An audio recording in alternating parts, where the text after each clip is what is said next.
नव नीर 10 दावणियूं 15 पैद प्यास। दोस्तों अस्सलाम वालेकुम। दोस्तों उम्मीद तो तव्हां सभु ख़ुशबाश हूंदो। तव्हांखे अॼु हिन जी जेका आहे सा पैद जी माना ॿुधाईंदासीं।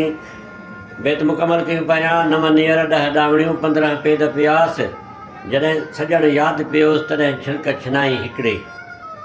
हाणे असल में ॻाल्हि इहा हीअ त जॾहिं नबी साईं हज़रत अलीअ जी वालदा जे घर में ईंदो हो, पलियो बि उते हो, ॼमण 6 साल खां पोइ वॾो बि उते थी वियो हुयो, त उनखे माउ करे सॾियो हुई ऐं उनजी माउ तक़रीबन उनखे ई सम्झंदो हुयो। पोइ उनजो अदब एतिराम ॾाढो कंदो हुयो। ऐं उनखां पोइ जेको आहे सो हू घर में वेंदो हो त उहा जेका सामड़ उन नालो बि फातिमा हुयो, धीउ जो नालो बि फातिमा, हज़रत अलीअ जी माउ जो नालो बि फातिमा। पोइ उहा उथी बीहंदी एतिराम में, त उनखे ॿाहिरि पंहिंजो एतिराज़ु कंदा त तूं उथी छो थी बीहीं, मुहम्मद थो अचे त तूं उथी थी बीह रहीं। को वक़्तु अहिड़ो हुयो शायदि नबूअत न हुई या को मसइलो हुयो, बहरहाल हुन सां चवंदा हुआ त न उथ तूं।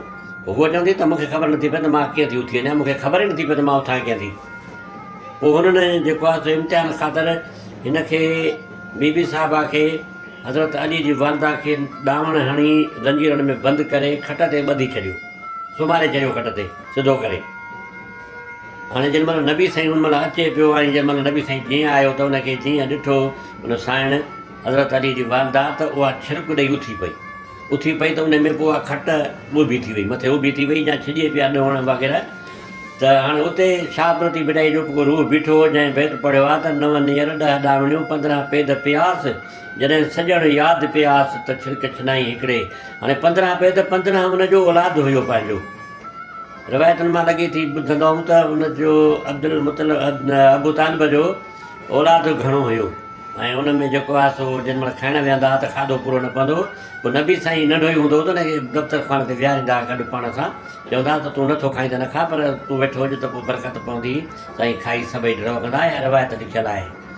तो दोस्तो इहो आहे 15 पैद जी माना, पैद जी माना। ऐं उमेदु तव्हांजी ॻाल्हि वणंदी। हाणे ॿी रिवायत में इहा बि चवनि था त हज़रत अली पेट में हुयो, जंहिं जेको एतिरामनि में उथी बीह रहंदो हुयो। थी सघे थो इहा बि ॻाल्हि सची हुजे। हक़ मौजूदु, जीअं लतीफ़ जी ॿोली।